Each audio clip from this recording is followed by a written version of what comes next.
Assalamualaikum warahmatullahi wabarakatuh. Selamat pagi anak-anak Bunda hari ini. Semoga dalam keadaan sehat walafiat. Anak-anak, hari ini kita akan belajar tema 6, subtema 3, pembelajaran 1. Bunda harap anak-anak dapat menyimak video berikut dengan baik ya. Bahan konduktor dan isolator. Di sekitar kalian terdapat banyak benda dengan berbagai macam bahan. Pemilihan bahan didasarkan pada sifat yang dimiliki bahan tersebut. Misalnya, benda yang dapat menghantarkan panas dan benda yang tidak dapat menghantarkan panas.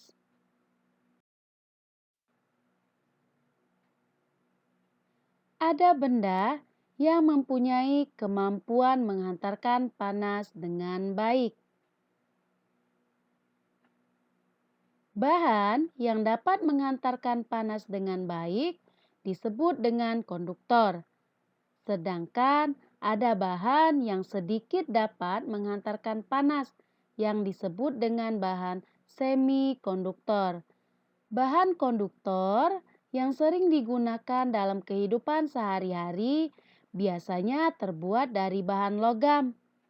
Paling sering digunakan untuk membuat alat-alat tersebut antara lain besi, aluminium, dan tembaga. Biasanya bahan konduktor digunakan dalam kehidupan sehari-hari, contohnya adalah panci, wajan penggorengan, dan beberapa peralatan di dapur yang terbuat dari logam.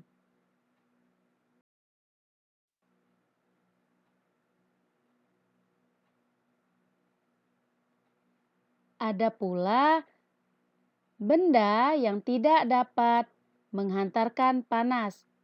Bahan yang tidak dapat menghantarkan panas disebut dengan isolator.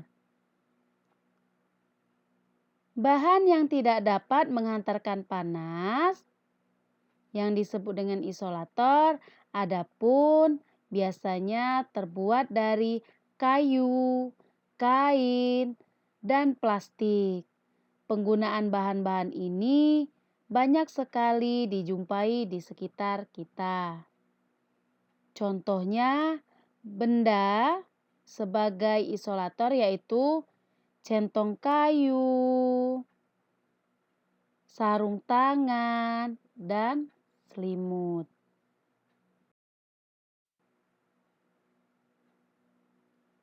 Penggunaan bahan konduktor dan isolator dapat diterapkan secara bersamaan pada sebuah alat yang contohnya adalah panci. Perhatikan gambar berikut. Panci yang biasa digunakan untuk memanaskan air terdiri atas bahan yang berbeda. Ada bahan yang berfungsi sebagai konduktor. Pada gambar tersebut terlihat bahwa penggunaan bahan isolator berguna untuk mencegah panas dari sumber panas yang dialirkan ke pengguna panci. Aliran panas berhenti pada bahan isolator karena bahan tersebut tidak dapat mengalirkan panas secara konduksi. Sehingga pengguna bahan isolator terutama untuk melindungi pemakai alat yang tidak kepanasan dan dapat menggunakan alat tersebut sebagaimana mestinya.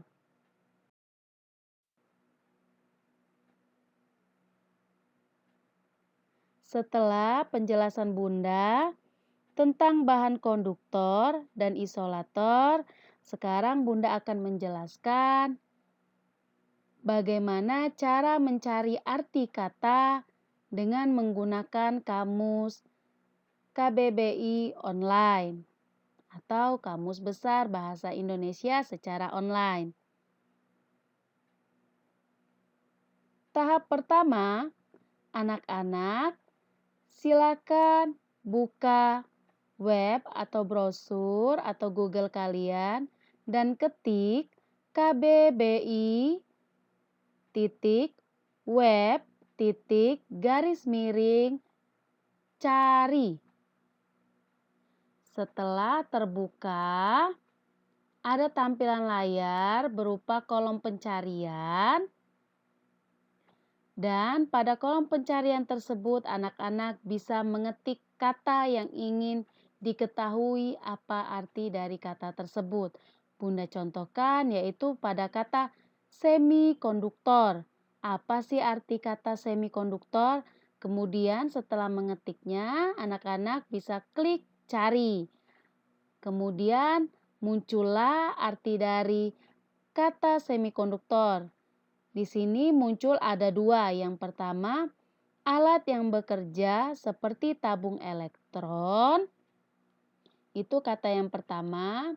Kemudian, arti kata semikonduktor yang kedua yaitu materi yang mempunyai daya hantar listrik antara konduktor dan isolator.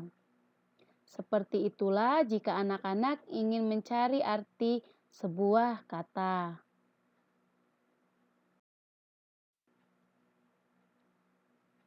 Setelah Bunda menjelaskan tentang bagaimana mencari arti dari sebuah kata di KBBI online, sekarang Bunda kasih tugas yaitu pada halaman 138 anak-anak menulis. Perhatikan dengan seksama bacaan di atas dan kamu akan menemukan beberapa kata yang dicetak miring. Ada kata bahan, menghantar, konduktor, isolator. Anak-anak cari arti dari kata tersebut. Kemudian buatlah sebuah kalimat dari kata tersebut.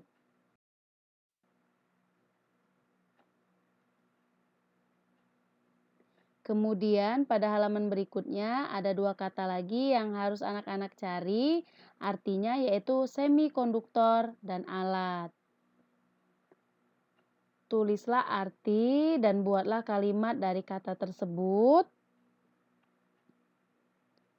Bunda harap anak-anak dapat mengerjakan tugas tersebut dengan baik ya.